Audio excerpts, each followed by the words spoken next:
I worked in MasterChef India also. Yes. Just for the sake to gain the knowledge. इस knowledge को gain करने के लिए मैंने तरह तरह के शोज में काम किया, जैसे मैंने रसोई शो में काम कर लिया, मास्टर शेफ इंडिया में मैंने लाइन प्रोडक्शन का काम कर लिया, मैंने जाके फूड प्रोडक्शन टीम के हेड का भी काम कर लिया. So initially like when you start working and you gain more and more knowledge in that field which helps you better way, you know. तो उसके हिसाब से जैसा आपने बताया तो एक सही फ्यूजन हो गया. पहला आपका फूड का experience, then you combined your expertise with the camera. Correct. And that's how the studio came up, you know, in 2019 और 20 का tentatively. Yes, we started in 2019. 19 में आपने शुरुआत किया. ओके. वन मोर थिंग, अभी के समय में जैसे अभी इतने ऐसी कई केस स्टडीज आती है हर सिटी से, किसी ने अपना नया रेस्टोरेंट ओपन किया, कोई नया फूड वेंचर ओपन किया. Yes. और ऐसी कई सक्सेस स्टोरीज आती जा रही है. लेकिन जब 100 रेस्टोरेंट चलते हैं तो कई रेस्टोरेंट बंद भी होते हैं. मतलब होता है ना, एक रेशियो होता है 100%. कि 10 में से 2 चलेंगे, majority will shut down after some time. तो ये जो शट डाउन होता है, शटर डाउन होता है, एक हिसाब से शट डाउन एक ही चीज हो गई कोरिलेशन में. इसका रीजन क्या होता है आज के समय में? आई गेस कि जब भी आप कोई नया वेंचर शुरू करते हैं तो ऑफ कोर्स आपका हीरो तो फूड है ही. लोग आएंगे, अगर कोई नई चीज़ होती है तो सबको एक अंदर से क्यूरियोसिटी होती है कि चलो जाते हैं, टेस्ट करते हैं. तो वन टाइम तो they will come for sure, but वो फूड की एक कंसिस्टेंसी आपको जो मेंटेन करनी है, that is very important. And second major thing is के लोग जब भी एक रेस्टोरेंट खोलते हैं ना, तो उनका ये ध्यान नहीं रहता कि जब आप 50% अगर आप आपके फूड या आपके इंफ्रास्ट्रक्चर पे डाल रहे हो, तो आपका इन्वेस्टमेंट 50% मार्केटिंग पे होना चाहिए. Marketing is a major part. आप जितना अपने चीज़ को मार्केट करोगे सोशल मीडिया पे, या फिर मे बी रेडियो के थ्रू, या मे बी होर्डिंग के through, marketing is a main point. You should have your own social media. क्योंकि आपने देखा होगा कि कई जगह पे ऐसे होता है कि आप if you take a example of that vada pav girl, yes, it's a very small thing that which she started. Vada pav is a very small thing which to start with, but वो फेमस हो गई. कैसे फेमस हुई? Social media through Instagram, through so आपकी product दिखना बहुत ज़रूरी है.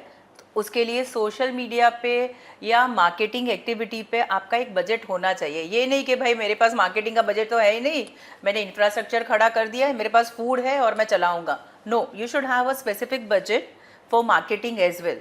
Marketing and I would like to add on visuals. अच्छे तरीके से उसको प्रेजेंट करना. बहुत ही मेरा मानना है कि इंस्टाग्राम जैसे, स्पेसिफिकली मैं कहूँगा सोशल मीडिया में यूट्यूब लोग यूज करते हैं, फेसबुक यूज करते हैं, बाहर के कंट्रीज में, यहाँ भी पिंटरेस्ट हो गया, बट सबसे ज्यादा आज के समय में जो एक्टिविटी जो कहीं लोग एक्टिव रहते हैं, दैट इज इंस्टाग्राम. और रेस्टोरेंट के लिहाज से कह सकते हैं that is like a digital menu.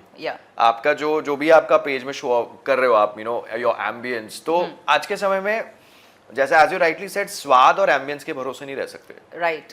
आपको मार्केट करना पड़ेगा, मार्केट करना पड़ेगा. और सोशल मीडिया पे आई थिंक अभी भी लोगों को ये नहीं पता है कि जो आप मार्केटिंग में एक्चुअल बजट डालते हो, अगर मैं उसी बजट को मैं बोलूँ कि अगर आप उसको इंस्टाग्राम और फेसबुक पे कन्वर्ट कर दो, हर्ष, यू वोंट बिलीव कि आप अगर कोई अच्छा कंटेंट बनाते हो, उसको 150 से 200 रुपये में आप उसको सिर्फ पेड प्रमोट करो, that also with specific Jio location. Right. मतलब अगर आपका अहमदाबाद में वस्त्रापुर में एक कैफ़े है और आपको वस्त्रापुर के लोगों को ही वो चीज़ दिखानी है, जियो टारगेट करके 200 रुपये में आप उसको प्रमोट करो, एंड वस्त्रापुर के एक मोबाइल में आपका कैफ़े का रील चलेगा. तो जब आपके पास वो मार्केटिंग की परफेक्ट स्ट्रैटेजी है, आपको उन लोगों तक पहुंचना चाहिए जो आपकी स्ट्रैटेजी, आपके कैफ़े के लिए स्ट्रैटेजी, प्लान, कैंपेन्स डिज़ाइन करके उसको अच्छे से रन करवा सकते हैं. Right. So that is also very important part. अब के समय में इंपॉर्टेंट हो गया, क्योंकि एक जमाना था, जैसे मैं originally I am from Delhi, तो कई छोले भटूरे वाले वहाँ पे, एक वहाँ पे ना काफी एक पॉपुलर है कैवेंटर्स, जिसपे हम जैसे वो बोतलों में वो आज भी उसी पे देते हैं. अच्छा. जैसे बटर स्कॉच वगैरह, शेक वगैरह होता है. हाँ. वो एक समय था, चल गया, उनकी जनरेशन से चल रहा है. अच्छा. बट अब वो चीजें ऐसा बहुत रेयर होता है कि किसी को बहुत टेस्ट अच्छा लग गया तो वो सब, you know, word of mouth से लोग आ गए. बट अगर आपको पहले जब सोशल मीडिया नहीं था तो वही एक जरिया था लोगों का कि वर्ड ऑफ माउथ से एक दूसरे तक पहुंचना. तब लोगों तक इजीली पहुंच भी जाते थे. पर अब क्या है कि लोगों को बातें करने का टाइम ही नहीं है, लोगों को सोशल मीडिया से हटना ही नहीं है. क्योंकि अगर आप है, मैं है, कोई भी है, अगर पॉडकास्ट के बीच में भी हमें अगर टाइम मिल गया तो what will do, first thing सबसे विल डू इज पहले। Will open Instagram and scroll few reels. क्यों? मतलब वो एक हैबिट जनरेट हो गई है, वो हर एक इंसान के अंदर। अभी देखो तो मतलब थोड़े टाइम के बाद एक जो वो लत लगती है ना, उस तरीके से कि भाई सोशल मीडिया थोड़ी देर देखे, ओके चलो अभी क्या है, व्हाट इज नेक्स्ट। वो एक्चुअली क्या होता है ना, जैसे एक बेसिक नेसेसिटी क्या होती है लाइफ की, पहले कहा जाता है रोटी कपड़ा मकान, उसमें चौथा एक स्तंभ आ गया, रोटी कपड़ा मकान इंटरनेट। या कि वो इतने ज्यादा हम इतने यूज टू हो गए हैं कि आप किसी को बोलोगे ना कि आज आपको, जैसे होता है ना आज आपको उपवास लेना है, इंटरनेट यूज नहीं कर रहा, पॉसिबल ही नहीं है दुनिया के पॉसिबल लिए। ही नहीं है।